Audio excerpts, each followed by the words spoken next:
PhD en Derecho Internacional del Geneva Graduate Institute en Suiza, es el LM en Derecho Internacional y de los Negocios de Georgetown University.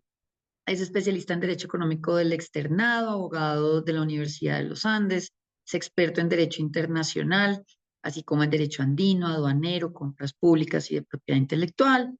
Y pues tiene una experiencia muy amplia, muchos de ustedes lo conocen, en implementación de políticas públicas, en materia económica, en materia comercial. Ha ejercido su carrera pues en diferentes jurisdicciones y también a nivel multilateral. Entre el 2016 y el 2019 fue el representante adjunto de Colombia ante la Organización Mundial del Comercio. Entre el 19 y 2024 fue el jefe de Asuntos Legales Internacionales del Ministerio de Comercio, Industria y Turismo. Y, disculpen, Mauricio diseñó los principales instrumentos de política comercial de Colombia durante los dos últimos periodos presidenciales, lo que incluye, por ejemplo, la política industrial, la política automotriz, y pues ha sido el autor de varias normas y de su implementación. Entonces, sin más preámbulos, Mauricio, bienvenido a las charlas francas. Y quisiera como si quieres de repente hacer una breve introducción y ya pues arrancamos. Sabe una cosa, actualmente soy socio y vicepresidente legal de Vale Consultores. Eso muy importante. Entonces, Te estaba dejando sin tu firma. Qué grosería. exactamente. Muchas gracias. Muchas gracias por eso que también es súper importante. Bueno, Bueno, entonces el doctor Mauricio, para los que estuvieron con nosotros en nuestro Congreso Integrado de Logística, Zonas Francas y Puertos de la ANDI, em, fue uno de nuestros speakers. Y en esa jornada, que además coincidió con lo que se llamó el Liberation Day, ¿no? En Cartagena, estuvimos hablando mucho de política comercial, hablamos mucho de geopolítica. Yo creo, Mauricio, que es importante que arranquemos por ahí, ¿sabes? Hay como que casi que hemos tenido como un hilo conductor durante todo este año que ha estado muy movido en materia de política comercial. Y pues por supuesto hay varios temas que quisiera proponerte que arranquemos pues como para que entendamos ya un poco más la estrategia y los mecanismos que tienen los empresarios para hacer un manejo de lo que podríamos llamar crisis o el cambio de la política arancelaria de los Estados Unidos. Entonces, por un lado, Mauricio, si nos puedes contar cómo ves tú esa política comercial de los Estados Unidos, los desafíos para los exportadores principalmente y para los exportadores desde zonas francas, porque las zonas francas han estado ahí, ¿sabes? Como sector hemos estado como orbitando en la discusión, incluso en Estados Unidos hay zonas francas y se ha hablado mucho, pues que son como, se volvieron como una gran oportunidad, ¿cierto? Para manejar y navegar un poquito esta crisis, cómo se redirecciona el comercio global, no solamente pues el comercio de los Estados Unidos. Y si nos puedes contar un poco, porque aquí estamos personas en diferentes niveles en la discusión. Algunos hemos estado como dándole todo el año, pero hay algunos empresarios también que están todavía tratando de entender y hacer sentido a lo que está pasando. Entonces, sí podemos empezar por ahí. no, perfecto. Bueno, o sea, creo que lo comenzaría primero con una frase que es muy importante y es que eh, hace algunos días, un par de semanas, alguien decía, si usted piensa que en su planeación de negocios la geopolítica no era un tema relevante, puede estar en el lugar equivocado en este momento. Y es como súper importante que se tenga un ángulo siempre de geopolítica y entender qué es lo que está pasando frente a lo que está sucediendo en este momento y frente a la planeación de negocios que se tiene que adelantar. Ese es como el primer comentario que quisiera hacer. El segundo comentario es que, bueno, esto hace parte de una corriente política que no es nueva, que es una corriente política que en Estados Unidos lleva cosechándose y plantándose alrededor de unos 15 años, que tuvo su primera etapa en el gobierno de Trump 1 o Trump 001, que tuvo su segunda etapa, y hay que decirlo, en el gobierno de Biden. El gobierno de Biden fue un gobierno realmente eh, que no fue un gobierno pro comercio, que no fue un gobierno que logró mantenerlo, pues el establecimiento del sistema multilateral de comercio, que es muy importante porque el sistema multilateral de comercio sirve adicionalmente para conservar la paz y la gobernabilidad en el orden internacional y la paz entre las naciones. O sea, la idea del sistema multilateral de comercio de la posguerra era que si existen socios comerciales, si en vez de enemigos tenemos socios comerciales, pues los socios comerciales no tienden a eliminarse entre ellos o a tener conflicto entre ellos. Entonces, estamos en una situación de cambio de paradigma y en este cambio de paradigma, trayendo ese tema súper etéreo a lo concreto, pues tenemos la administración Trump 2, desde que se eligió, inició con la idea de que iba a reimponer aranceles eh, y estableció básicamente una lista de todos los países en los cuales estableció pues unos rangos arancelarios. Digamos que a nosotros nos fue bien en el Liberation Day, en abril 2, en el contexto que tuvimos básicamente nos aplicaron el rango más bajo de aranceles, que fue el 10%, pero ya habíamos tenido un susto muy grande, que fue el susto del 26 de enero, donde estuvimos expuestos El días fatídico antes, domingo. exacto, días antes del Super Bowl, días antes del Valentino, estuvimos con exportaciones embarcadas por flores y aguacate de millones de dólares. Estuvimos expuestos esencialmente pues, a una catástrofe, una debacle eh, económica en zonas muy importantes del país y puntualmente pues, la sabana de Bogotá con el tema de las flores, Antioquia, Río Negro y todas las zonas productoras de aguacate. Café. Entonces, el punto es, se ha venido produciendo una evolución de esta historia, básicamente con el tema de anuncios eh, reculadas en el contexto de este concepto que ha hecho carrera un poco, que es el taco de Trump, always chickens out, en el contexto que Trump anuncia, amenaza y después se retrotrae, recula y básicamente no aplica. Y también hemos visto pues un tema de que la idea es cerrar acuerdos de comercio, lograr acuerdos de comercio con varios países, acuerdos de comercio en algunos casos bastante extorsivos. Hoy leía un post de un profesor muy importante de la Universidad de San Gallen en Suiza, que es el profesor Simon Evenet, que decía, mire, el acuerdo con Japón es lo más parecido a un atraco, ¿sí? Es lo más parecido a una extorsión. Y es un poco el tipo de acuerdos que están en la lógica del art of the deal. Ahora, ¿cómo vemos que esto está afectando esencialmente los distintos escenarios? Estamos viendo primero que hay unos temas de alta presión sobre los sectores logísticos y exportadores. En esa ecuación entran las zonas francas. Eh, y esa presión entra por el aumento en los costos total de los aranceles de los productos importados, pero también porque se está generando un efecto colateral sobre aumento de los valores y los precios de los fletes. Y básicamente hay una afectación en el contexto de rutas, hay una afectación en el contexto de fletes, y esto está generando efectos patentes sobre el comercio.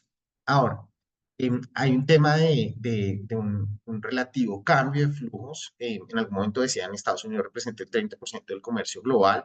Vamos a ver cuánto representa después de toda esta situación que estamos viendo. Em, y hay una serie de polos de comercio que están todavía muy activos y que es importante revisar. Ahora, también estamos viendo un escenario de reconfiguración de zonas de seguridad y de zonas de comercio en ese contexto, el sudeste asiático, pues incluso nuevamente a China, Japón y Corea negociando un acuerdo comercial, nuevamente Asia muy activa tratando de, a pesar de sus diferencias políticas, de negociar acuerdos comerciales que mantengan los flujos de comercio. Y uno ve el cierre de Mercosur UE como parte de estos ejercicios de tratar de mitigar los efectos de lo que está sucediendo en el polo tradicional de comercio que es Estados Unidos. Entonces, ahora, toda esta situación hay que bajarla pues mucho más y es, ya, bueno, ¿qué hace frente al riesgo? Tal vez lo que podría decir al riesgo principal riesgo es que pues claramente hay una escalada arancelaria. ¿Y cómo está Colombia frente a ese riesgo? Desde una perspectiva económica, Colombia no representa el target tradicional que la administración Trump busca castigar, y es el target de aquellos países que tienen unos superávits, unos surplus comerciales muy altos con Estados Unidos. Entonces, que es el caso de Corea, que es el caso de Japón, que es el caso de China, que es el caso de la Unión Europea. Em, pero el tema es que, pues, esta lógica y lo que han resaltado varios abogados, y recientemente estaba en una charla donde resaltaban eso, lo que hoy estamos viendo es que el tema no es netamente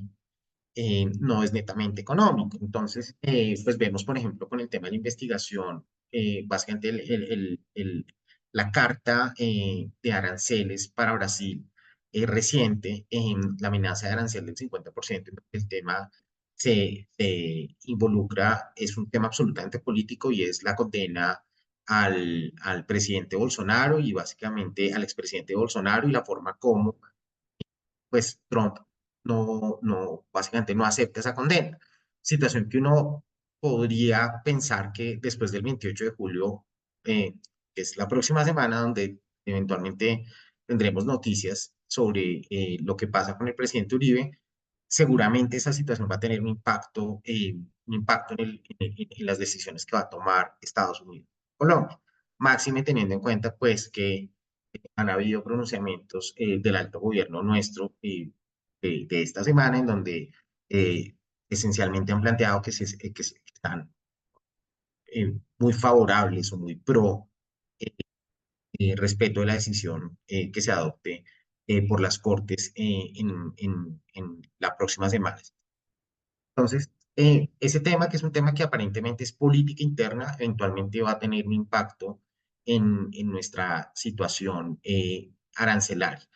La constante provocación y las constantes alusiones y los discursos agresivos y hostiles por parte de nuestro alto gobierno también eh, muy general, muy probablemente pueden entrar a generar una situación en donde pues esta situación se acelere y se desboque por esa razón. Ahora, el punto es, con todos estos elementos, entonces tenemos aranceles con fines políticos, aranceles secundarios de países que comercian con Rusia o Venezuela. Estamos queriendo profundizar nuestro comercio con Venezuela y hay una amenaza de Estados Unidos en el tema de que pues por lo menos claramente no se les puede comprar petróleo, pero pues en qué medida esos aranceles salen a otros escenarios, hay que revisarlo. Aranceles a importaciones procesadas en terceros países, por ejemplo América Latina con insumos chinos, es un tema. Posibles aranceles a países BRICS o aliados estratégicos. Colombia ha venido adelantando un proceso de alineación con BRICS en muchos aspectos, sin embargo, está todavía muy en la órbita de Estados Unidos. Entonces, todos estos temas representan riesgos. Ahora, em, frente a estos riesgos, ¿qué hacer? Y esta es un poco como la idea de nuestra charla y la idea de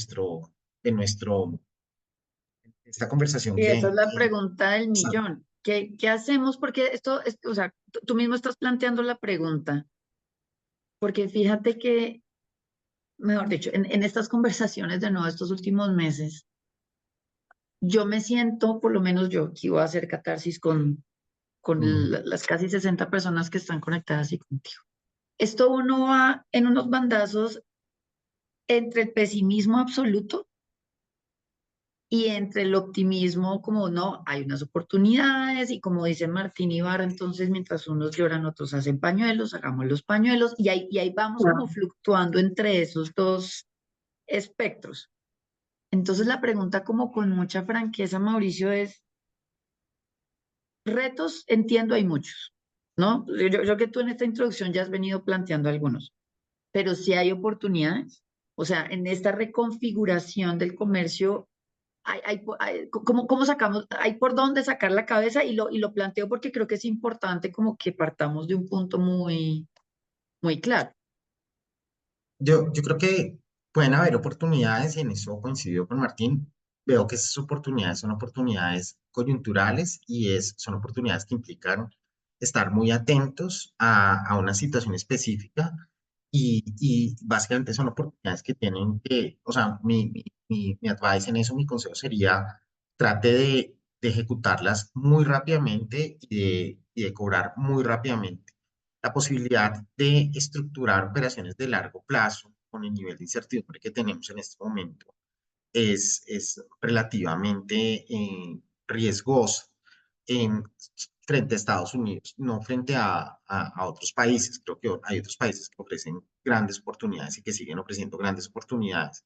La Unión Europea, a pesar de los problemas que existen en el comercio con Brasil, creo que esta es una oportunidad para fortalecer el comercio con Brasil, el comercio en la Alianza del Pacífico, el mismo comercio con Oriente, con China, con Corea. Canal de Express observaba, mire, el TLC con Corea está generando unos resultados que nosotros no somos tan, o sea, no los hacemos tan evidentes, pero es un tema donde tenemos que seguir trabajando. Entonces, creo que sí hay oportunidades. Ahora, esas oportunidades frente a Estados Unidos tienen dificultades y tienen dificultades porque el riesgo político no solamente está allá, sino está acá. Entonces, nosotros estamos generando ese riesgo político. Y hay un elemento que es importante. En Ecuador, Perú, incluso Chile, están muy avanzados en sus negociaciones con Estados Unidos, ¿sí? En las negociaciones para estos nuevos acuerdos. Y no pareciera ser el caso. Entonces, en esa situación, creo que es importante que los empresarios sean conscientes que estamos ante una situación en donde pues, nuestros vecinos, que son competidores directos en varios mercados, están yendo de una manera mucho más estratégica a negociar y a lograr la estabilización de los aranceles, en tanto nuestro gobierno, por todas las razones que conocemos, no lo está haciendo. Y en este contexto es importante es que el sector privado tiene que saber que, pues, eh, a diferencia de otras crisis, de 2017, pues no está básicamente armonizando esta estrategia con el gobierno, si bien en la primera etapa, durante la etapa del ministro encargado de la doctora Cielo Rusinque, esa coordinación no podría pensar que sí. Entonces, en este tema, ahora bien, ¿cómo manejar el tema de una manera bastante más estratégica y cómo tratar de protegerse de esta situación? Entonces, yo creo que lo primero es que es importante tener todo el mapa claro. Entonces, hay que saber que acá existen varios tipos de medidas. Las primeras medidas que existen son las medidas que básicamente se conocen como las medidas IEPA, que son las medidas de esta ley, que es la ley de poderes presidenciales, para efectos de adoptar medidas en caso de emergencia. Esas medidas IEPA están en este momento cuestionadas judicialmente en Estados Unidos, fueron básicamente cuestionadas por la Corte Internacional de Comercio de Nueva York. Hay una apelación pendiente en este punto. Hay adicionalmente un par de procesos en otros circuitos sobre estas medidas. La tesis de la Corte Internacional de Comercio, que es una tesis que defiende como el establishment de los practicantes de comercio en Estados Unidos, es la normativa IEPA no le garantiza al presidente de los Estados Unidos el poder arancelario. Y solamente, Sobre esto hay mucha confusión y perdóname que te interrumpa en este punto, sí, pero de nuevo para que todos tengamos claro esa medida, para efectos de ese régimen IEPA, ¿qué es una emergencia? Y te hago la pregunta porque de nuevo ha habido mucha especulación de hasta dónde pueden llegar lo que tú acabas de decir, esos poderes presidenciales. pues, el problema de estas medidas IEPA realmente no se habían utilizado mayormente por parte del Ejecutivo de los Estados Unidos. Y es una ley de los años 70 que la desempolva Trump para estos efectos y que pues entendía más en temas de defensa y seguridad nacional neta, no medidas comerciales. Entonces, cuando la utilizan para adoptar medidas arancelarias, pues genera una altísima confusión y lo que uno puede contestar, esa confusión que tú tienes, pues es una confusión que lo que tiene pues la mayor parte de las personas, lo que uno puede contestar es que ese es un tema que se está resolviendo en este momento, se está planteando en este momento exactamente cuál es el alcance de esas medidas. Lo que ha dicho la Corte Internacional de Comercio es que el poder que el Congreso en su momento le otorga al presidente a través de esas medidas, de esa ley de emergencia, de poderes en estados de emergencia, ese poder no cubre los aspectos arancelarios, sino que los aspectos arancelarios están cubiertos para casos muy específicos, temas de seguridad nacional, por las secciones 301 y 232 del Código Unificado de Estados Unidos. Entonces, ese es un poco lo que yo te podría responder en este momento sobre el tema. Listo, muchas gracias. Bueno, entonces ahora, No, no, no, que te iba a decir que a propósito de estas medidas, hay un tema que se ha hablado mucho y ya para que entremos como en esas recomendaciones estratégicas. Si de pronto, Mauricio, podemos hacer como una paradita ahí chiquita y es lo que está pasando con Brasil, ¿sabes? Que ha sido como súper vocal el presidente de los Estados Unidos con ese país en particular y ha hecho referencia a unos temas políticos, etcétera. Y para que ahí ya, si te parece, entremos como a ese concepto del riesgo arancelario y ese impacto directo y de ahí como a esas recomendaciones. Pero sí, sí, de nuevo, porque se ha movido mucho el tema, sí quisiera que nos expliques un poquito ahí, por ejemplo, qué es lo que está pasando. o sea, hay varias amenazas sobre Brasil en este momento. O sea, hay unas amenazas bajo la sección 01, que es la norma de comercio, Commercial Code, en materia de básicamente investigaciones frente a productos estratégicos, en donde Brasil es un gran jugador, etanol, sumadas a las que ya existen en materia de acero, aluminio, en fin. Pero lo diferente un poco en esta historia es lo que pasó la semana pasada. La semana pasada llegó una carta en donde, una carta que varios de los especialistas en comercio en Estados Unidos plantean, bueno, ¿y cómo se implementa una carta, una orden ejecutiva, una carta? Donde amenaza que le va a imponer un arancel del 50% a Brasil por varios de los aspectos comerciales que tradicionalmente representan irritante y pues esta tesis de Trump, el hecho de que da un superávit arancelario por parte de un socio comercial, pues ya es una ofensa grande. Y en ese contexto, en la carta adicionalmente mete este tema que es que el presidente Trump va a imponer esta sanción comercial por la condena al expresidente Jair Bolsonaro. Entonces, que es un tema que había mencionado anteriormente. Ahora, cómo dicen, cómo se desarrolla esto, un roll-up. Entonces, el tema es que Brasil, hace un par de años, en paralelo con el caso colombiano, que aprobó el 259, Brasil aprobó una legislación de retaliación, que no el Plan Nacional de Desarrollo nuestro. Brasil aprobó básicamente una legislación de retaliación. Y Brasil puso para comentarios la semana pasada y comenzó socialización con el sector privado, eh, básicamente su decreto de retaliación y en las consultas con el sector privado está consultando con el sector privado qué sectores estratégicamente serían los más favorables para efectos de ejercer esta retaliación. ¿Por qué? ¿Qué pasa con las retaliaciones? Muchas veces las retaliaciones son un tiro en el pie.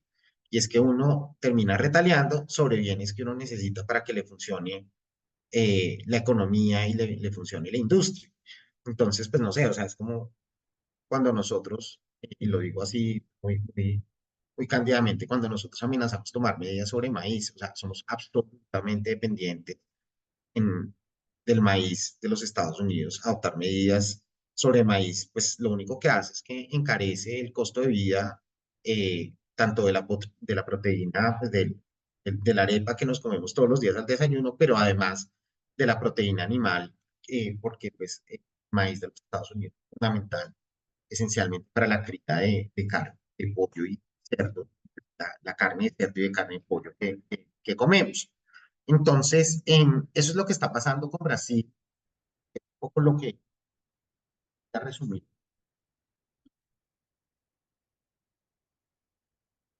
Bueno, entonces ahora sí, entrando como a esas recomendaciones, Mauricio.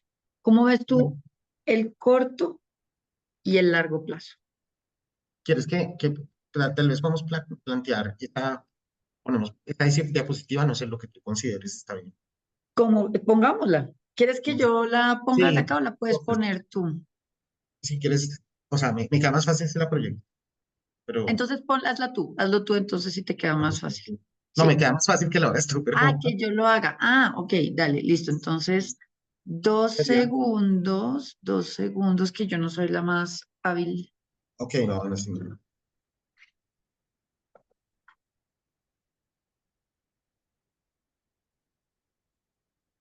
Es la diapositiva número 9.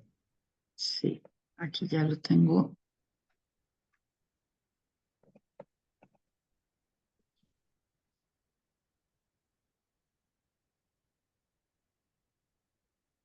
Esto, acá.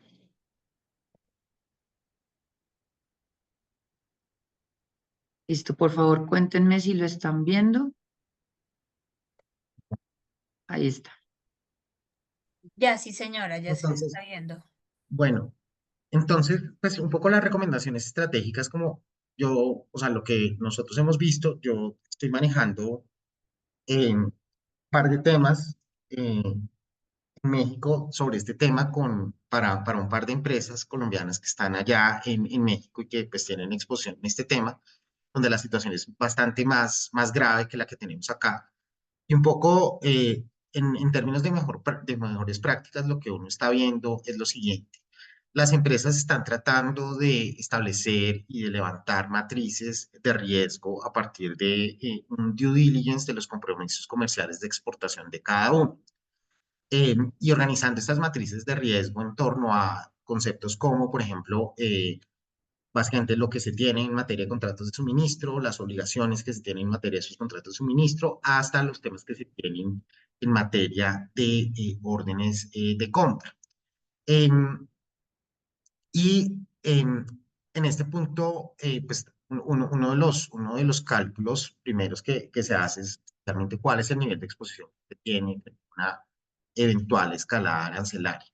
Y eso permite esencialmente saber, bueno, cuál es el nivel de riesgo, qué capital tiene comprometido y eventualmente qué niveles y qué márgenes puede asumir eventualmente en un proceso de estos. Y además, qué tipo de obligaciones tiene.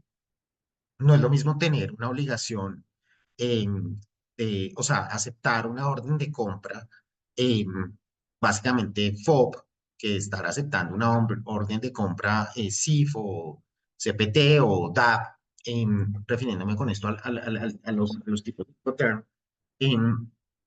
negociados.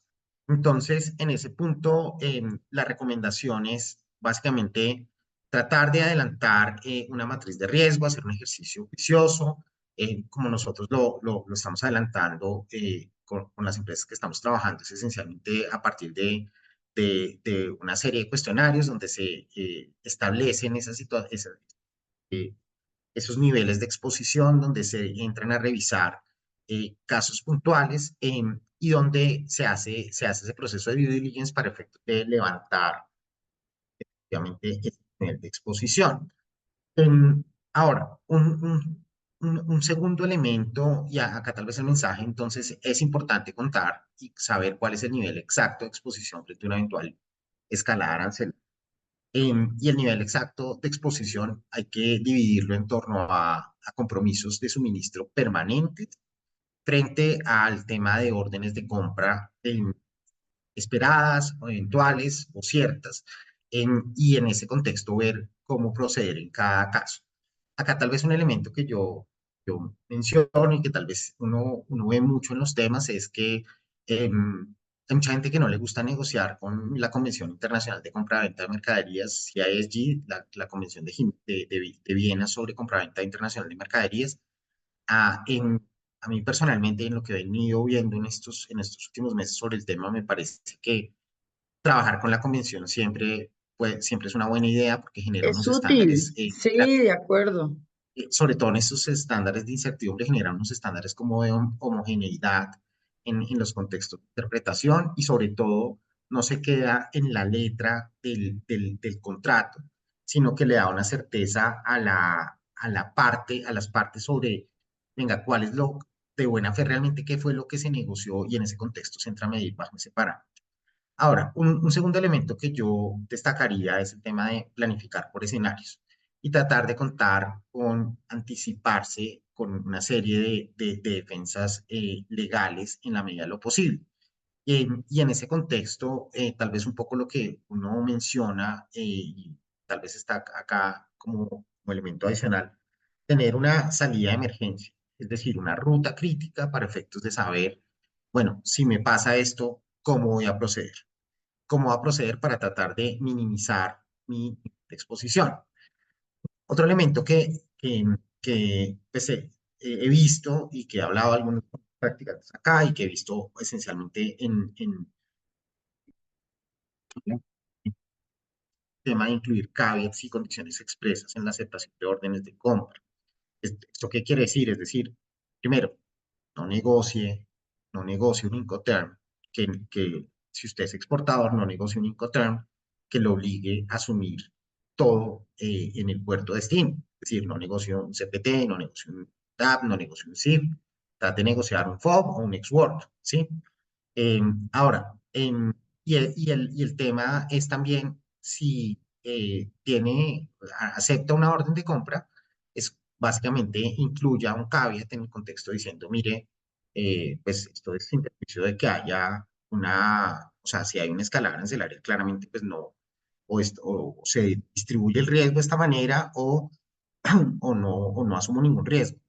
Esto viene con un elemento adicional y es trate de negociar obviamente es más difícil, siempre es más fácil hablar las cosas y la teoría que la práctica, pero en la medida de lo posible trate de que básicamente se está utilizando cartas de crédito, que el sistema de financiación eh, lo deja usted cubierto. Y en el contexto básicamente, si está negociando una carta de crédito y lo está negociando con Incoterm en FOB, pues que usted sepa que está cubierto en el momento que usted entrega la mercancía o ex-works, en el momento que entrega la mercancía en el barco o en la puerta de su fábrica. Y que usted ya sabe que va a recibir el dinero en ese punto. Entonces, esas son las recomendaciones en el corto plazo. Em, es importante que un poco pues, las empresas sepan que buena parte de las lógicas de estos contratos, pues no, o sea, implican que se negocian generalmente por ley del Estado de Nueva York o por ley anglosajona, y estas legislaciones tienen una normativa muy estricta en materia de cumplimiento de contratos, lo que ellos llaman el performance. Es muy difícil de salirse de la obligación de performance. Entonces, es importante tratar de estructurar sus contratos de manera tal que su cumplimiento no se ve afectado por la medida arancelaria. O sea, nuevamente, el Incoterm es básico en esos procesos. La negociación de CISG, de Convención Internacional de Compraventa de Mercaderías, es importante. Y, o sea, uno habla con los abogados americanos y ellos les dicen, no, la ley del Estado de Nueva York sigue siendo fundamental para este tipo de negocios. Y yo, personalmente, hoy no estoy tan seguro, ni tampoco de la solución de controversias en cortes de prefiero tratar de negociar básicamente legislación aplicable y solución de controversias distintas a Estados Unidos en la medida de lo posible. Muchas veces no es posible, ¿no? Y si no es posible, por lo menos hacerlo por tribunales arbitrales, que eventualmente pueden ver el tema de una manera un poco distinta. Hay algo que es importante entender y es que hacer negocios hoy en día con Estados Unidos es un negocio riesgo y es algo que las empresas tienen que saber y que tienen que saber que pues esta incertidumbre no sabemos cuánto tiempo va a durar, pero pues hay unos niveles altos de riesgo. porque básicamente la geopolítica y la política está totalmente, ha permeado totalmente pues, el aspecto comercial, el escenario comercial que antes no sucedía. Y en ese contexto, tal vez algunos de los comentarios más importantes son, en la medida de lo posible, trate de diversificar mercados. Esto es el largo plazo, no es fácil, pero pues, es importante que lo haga para aligerar y mitigar su nivel de riesgo. Y lo segundo es, negocie contratos con cláusulas de mitigación de riesgo arancelario. Asesórese para efectos de negociar cláusulas de mitigación de riesgo arancelario, donde de alguna manera usted anticipe cuál va a ser el riesgo que va a tener que asumir y trate de aminorar el riesgo. Lo mismo, ¿Cómo ves ahí? Perdóname, pero quisiera como hacerte una pregunta en ese punto, como en esa cobertura de riesgos. ¿Cómo ves, por ejemplo, la opción de utilizar instrumentos financieros? Pues porque ya sabemos que a nivel contractual, pues por supuesto, claro, hay mucho por hacer, pero hay cosas que de repente uno podría hacer extracontractualmente. Y uno ahí podría pensar, por ejemplo, en algún tipo de cobertura financiera precisamente que busque cubrir el riesgo arancelario. ¿Cómo ves esa opción? O pues sea, ¿qué tan listo está el mercado, por ejemplo, para brindar ese tipo de soluciones? en Colombia en este momento creo que no lo está, pero creo que es algo que es necesario entrar a trabajar en el largo plazo pues con el antiguo Segurex, con la banca tradicional. O sea, ahora, en el corto plazo o sea, mejor dicho, en el corto plazo, en el inmediato plazo, mi consejo es, claramente usted tiene que utilizar instrumentos financieros, tiene que utilizar coberturas, tiene que utilizar básicamente cartas de crédito. En el contexto del uso de cartas de crédito, trate de asegurarse que el cumplimiento o su performance no dependa de tener que poner la mercancía en destino, ¿sí? Porque si es así, muy seguramente usted va a tener que asumir el riesgo financiero por la escalada arancelaria. Entonces, pero claramente, sí, o sea, creo que es un tema muy importante tratar de revisar el tema de cobertura arancelaria. Ahora, no sé qué tanto los seguros quieran apostarle a esto, pero es un tema que hay que revisar, que claramente en el largo plazo la industria y básicamente un sector tan importante como las francas debería tratar de revisar con el sector financiero para ver qué tipo de seguridad se pueden tener en ese tema. Sí, de acuerdo, eso puede ser como una opción interesante. Entonces, ¿Quieres que bueno, siga en este slide o seguimos o dejo de compartirlo?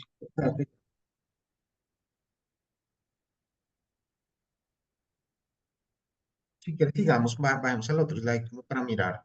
Eh, sí, bueno, Listo. creo que sí podemos mirar el número 11 si quieres. Temas puntuales adicionales que reducen el nivel de, de exposición, que ya lo ha dicho mucha gente, y pues eh, que es importante para sectores estratégicos, por ejemplo, el de plásticos, que es un sector que es altamente integrado con Estados Unidos, que la mercancía va, viene, se hace una parte acá, se hace otra parte allá, se procesa acá, se devuelve, en fin. Em, Trate de dejar muy bien certificado, muy bien acreditado en que el contenido de origen de los Estados Unidos en esos productos. Y básicamente, pues aplique estas secciones, la 9801 y la 9802, para incluir mayor origen de uva. Uno de los temas que ha sido un poco complejo de descifrar es, bueno, cómo aplica el régimen de origen eh, del TLC frente a este nuevo régimen de origen del derivado de las medidas del día de la liberación. Entonces, uno lo que puede decir primero es, mire, las reglas de origen del APC aplican para obtener el arancel base. En este momento el arancel base es 10%. Sin embargo, si usted quiere mitigar más el efecto arancelario sobre esa base, que puede ser mañana 20 o mañana 30 o 40 o 50, no sabemos cuánto, pues usted tiene que tener en cuenta que debe tratar de incorporar al menos el 20% del origen de básicamente productos hechos, fabricados en Estados Unidos. Em, Y pues esto aplica para mercancías que salen de Colombia hacia Estados Unidos, así como mercancías que salen primero de Estados Unidos, van a Colombia, se procesan y regresan a Estados Unidos. Entonces, ahora, nuevamente, ya lo mencionamos antes, el tema de tener el ajuste de los contratos en la medida de lo posible para redistribuir riesgo o establecer algunos niveles de compensaciones automáticas. En la práctica, yo lo que he visto, creo que no es solamente mi impresión, porque la he conversado con varios abogados, es difícil renegociar estos temas. Y muchas veces cuando uno produce commodities, produce bienes con un nivel agregado medio o bajo, pues que son fácilmente sustituibles, pues es difícil entrar a decirle, venga, es que renegociemos el, el, el, el, el contrato o pongamos una cláusula. Sin embargo, en nuevos contratos siempre es una posibilidad hacerlo, ¿sí? Siempre es una posibilidad hacerlo. Y en la medida que se abra la oportunidad, mi recomendación es trate de hacerlo. Ahora, es importante tener en cuenta, hay una gran discusión y hay una gran discusión sobre cláusulas como fuerza mayor y otras cláusulas como hardship, material adverse effects, eh, que eventualmente a veces nosotros como abogados civilistas leemos muy asociadas a a la forma como funcionan nuestros contratos en materia de conmutatividad, de equilibrio general del contrato, ecuación económica del contrato, teoría de la imprevisión. El punto es que es importante saber que en Estados Unidos eh, la ley es que hay que cumplir el contrato. Y y el punto de las cortes es el contrato de cortar nada. Y las excepciones son muy, muy, muy, muy esporádicas. Entonces el punto es en qué medida una corte americana va a conceder básicamente estas excepciones de non-performance por hardship, material adverse effects. Es difícil. Yo, incluso desde la perspectiva del derecho civil, no veo que estos temas sean temas de fuerza mayor, o sea, son temas donde pues, claramente estamos anticipando que pues, los señores van a hacer esto. Y en este contexto, el gobierno de los Estados Unidos va a hacer esto, y en este contexto, pues la misma figura de la cláusula mayor, de la fuerza mayor, yo no la veo tan clara. Nuevamente, tener claro las estructuras de la transacción es fundamental, es que Incoterm está negociando y el riesgo del importador asociado a la jurisdicción que adopta los aranceles, que en el caso de exportadores es lo que uno debe tender a negociar y es, mire, o sea, su jurisdicción es la que está básicamente aplicando estos aranceles. En ese contexto, el que debe responder o el que debe responder en mayor medida o debe responder en una proporción importante es el importador. Ese es un elemento adicional que es importante entrar a revisar. Ahora, nuevamente, esto es más fácil decirlo, ¿sí? Que verlo en la práctica. Hay que entrar a hacer la matriz, hay que entrar a mirar y sopesar todos los aspectos, hay que entrar con un cuestionario, básicamente con un test, un checklist, revisando muy bien cuáles son los niveles de exposición y saber también al final, en el contexto de esta exposición, si su operación global funciona o no funciona. Y ver cuánto se está perdiendo y cuánto se está ganando frente a una eventual situación de estas. Y nuevamente, lo que mencionamos antes, es importante diseñar ex ante, antes de que nos pase, una ruta de salida. Tener el exit, em, la ruta de emergencia para saber cómo proceder en los distintos escenarios. Entonces, un poco el comentario de Vale, Mauricio, muchas gracias.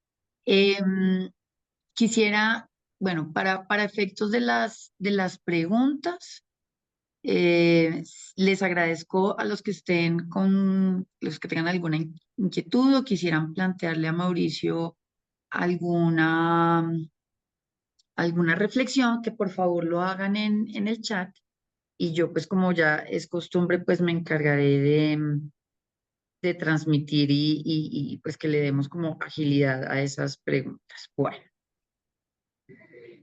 entonces sigamos.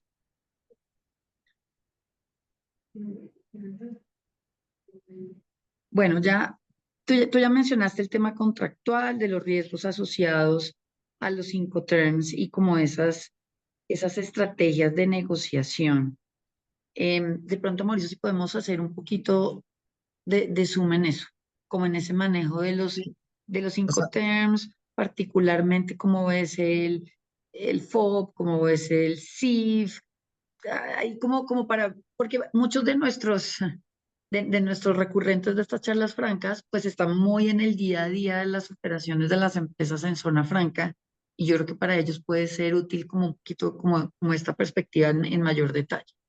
bueno, yo tal vez arrancaría un pasito antes y es en el siguiente tema, y es, bueno, está, primero, mi primer consejo es traten de prepararse ya, traten de comenzar a hacer su ejercicio ya, traten de hacer su matriz de riesgo y traten de diseñar a partir de los resultados de su matriz de riesgo, traten de diseñar su ruta de salida.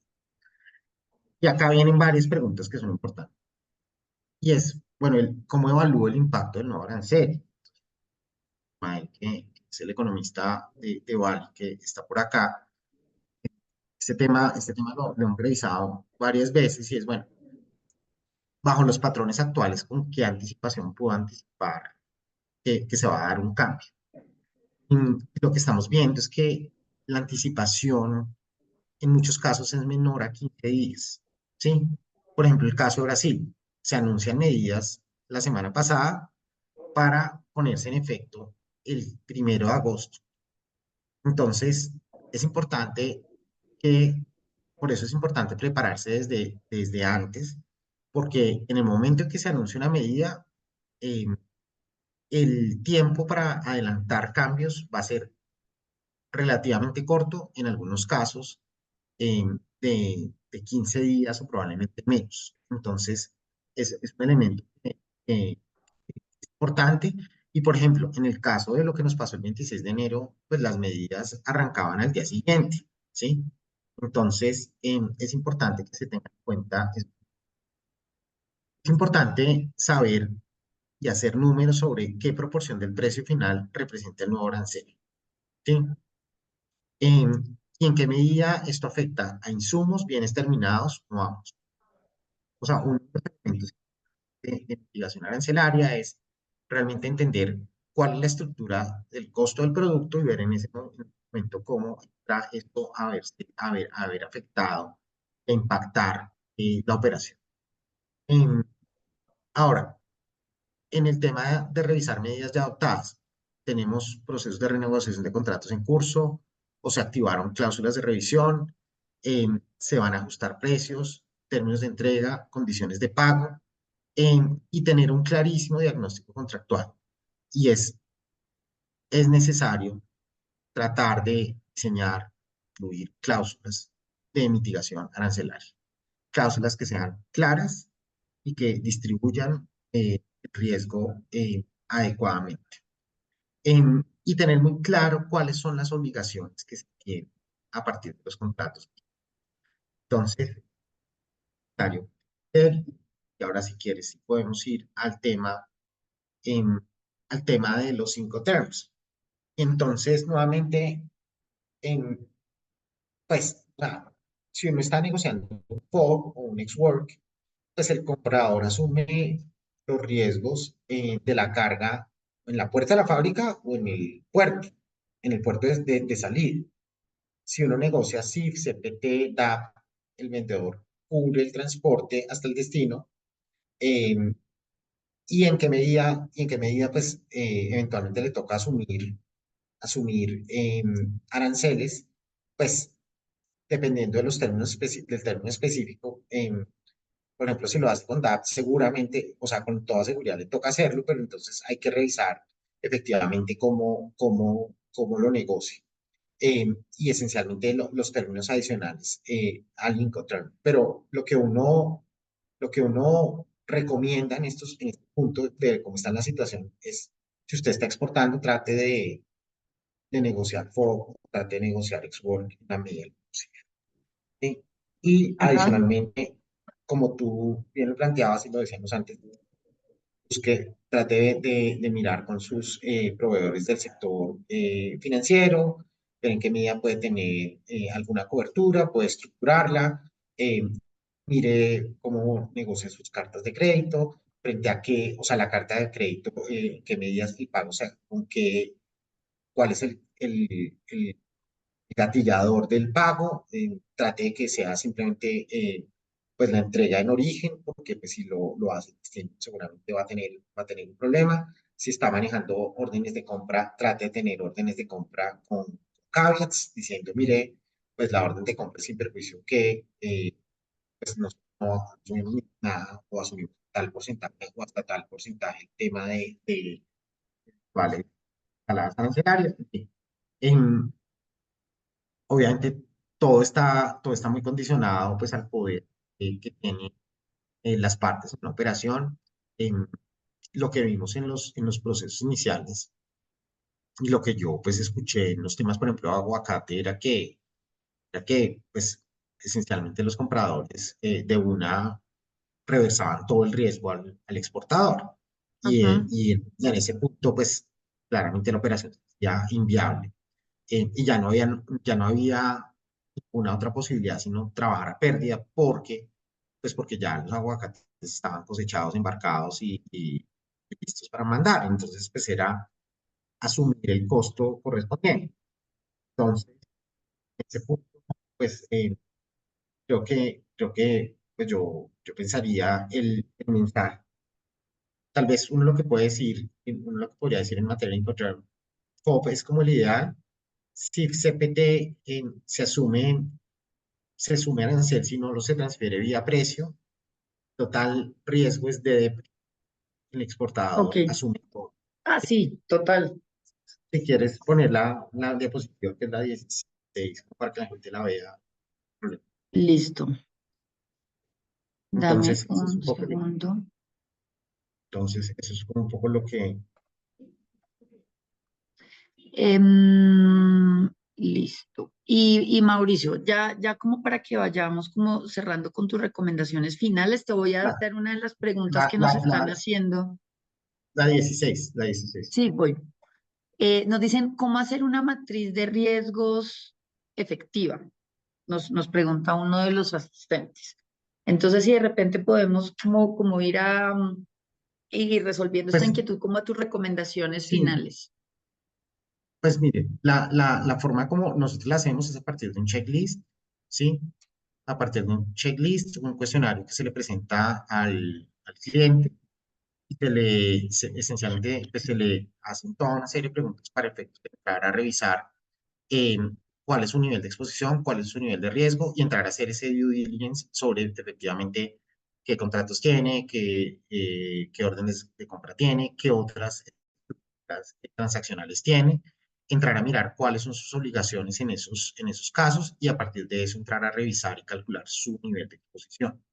A partir de ese due diligence y esa matriz de riesgo que lo que le genera es un diagnóstico, pues lo que uno hace es que trata de diseñar una ruta de salida, y una ruta de salida muy realista en el contexto de decir, mire, podemos tener estas defensas legales y puede que estas vuelen y puede que estas no vuelen, ¿sí? Ahora, usted debería tener en esta ruta de salidas es lo siguiente, y agotar los siguientes pasos para efectos de poder cubrirse. Y en este contexto también es mirar en qué medida pues, usted toma medidas inmediatas de mitigación, se sale a algunos negocios o en qué medida usted decide continuar con los negocios y adoptar algunas medidas de mitigación bajo el entendido de que continúe con los negocios y pues es esencialmente pues, la forma como el tema se está manejando, pues, por lo menos en las jurisdicciones que yo he visto que son Colombia y México. En México hay una coyuntura adicional que tal vez te comentaba y es que en México no solamente se están negociando estas cláusulas para efectos de contratos con Estados Unidos, sino con China, por el riesgo que Ujú. existe de que a México le toque, igual que a Canadá, les toque adoptar medidas contra China para efectos de aligerar su relacionamiento comercial con Estados Unidos. ¿Sí? caso de riesgo, eventualidad que no pareciera ser tan patente en Colombia. Pero no sabemos, o sea, no sabemos en una próxima administración eso cómo evoluciona. Tal vez Bueno, quieres ir a la 17 con las recomendaciones estratégicas finales. listo. Entonces, tal vez como todo esto se resume en lo siguiente y es, en la medida de lo posible, incluir en todos los contratos cláusulas de ajuste por cargas regulatorias imprevistas. Em, esto es más fácil decirlo que hacerlo, eh, pero hay que intentarlo, o sea, no nos podemos simplemente rendir y no intentarlo. Y debemos tener como borradores de cláusulas que eventualmente podamos negociar, vender, incluir en estas. Se debe establecer pues, este proceso de esta matriz de riesgo, estos protocolos internos para revisión legal y económica y financiera ante el cambio arancelario. Yo lo complementaría con algo que tú has dicho y es tratar de revisar básicamente colaterales, coberturas, apoyos, básicamente desde el sector asegurador de las operaciones que se están adelantando. Y también pues tener claro, o sea, una política y una línea en torno al tema de la negociación de las formas de pago, porque la negociación de las formas de pago lo hace a partir de cartas de crédito, en fin, puede ofrecer algunas herramientas que pueden generar algunas ventajas o pago anticipado, en fin. Hay cosas que son difíciles de calcular. El punto es que no dependa, que se esté lo más seguro posible en el tema del negocio, que de alguna manera pues se trate de trasladar el riesgo de la mejor manera o por lo menos compartirlo y mitigarlo con el cliente, ¿no? En casos de exportación. Entonces, en este punto también es importante tener simulaciones de impacto y es un ejercicio financiero sobre distintos escenarios de arancel. em, y una estrategia que es interesante es el tema de tener contratos marco con anexos flexibles frente a cambios normativos y que incluyan adicionalmente pues, estas cláusulas de mitigación arancelaria y mitigación regulatoria y tener muy concientizados y muy capacitados a los equipos de ventas, compras en gestión del riesgo contractual y el uso del contrato, que es el otro elemento que yo destacaría. Y esto sería un poco la recomendación. Gracias por invitarme. No, Mauricio, a ti mil gracias. Me parece que de verdad, como que oyéndote, yo aquí estaba tomando nota, es como, uf, ¿sabes? Un montón de información y de información muy útil. Y que yo invito pues a todos los que están conectados y esta reunión la grabamos siempre, la vamos a colgar en la página de la cámara, a que mucho pónganle atención a lo que nos ha dicho Mauricio, porque de verdad Cualquier esas cosa, recomendaciones son súper valiosas y los datos de Bali están en la convocatoria que hicimos. Mauricio, pero si tú quieres dejar de repente tu correo o algo aquí en el claro que chat, sí, lo voy a yo dejar. creo que sería muy útil. Lo voy a dejar en este momento. Está en el chat, no lo veo. Mira, está en la parte, ya te digo, abajo, Sí, en la barra donde está compartir, etcétera, a la izquierda está el chat. dice more o no, chat. No, al lado donde dice Ya, chat, tal listo. cual.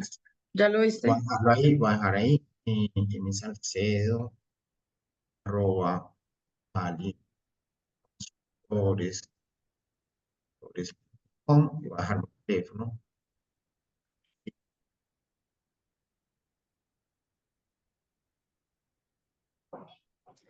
Listo, pues nada, muchas gracias a todos. Súper, mejor dicho, Mauricio, de verdad no sabes cómo te agradezco porque de verdad toda esta información ha estado súper útil y hasta una próxima oportunidad. Muchas gracias. Bueno, muchas gracias a todos y pues mucha Cuídense. suerte. Mucha suerte. Gracias. Hasta luego. Gracias, Angélica, por el espacio. Gracias a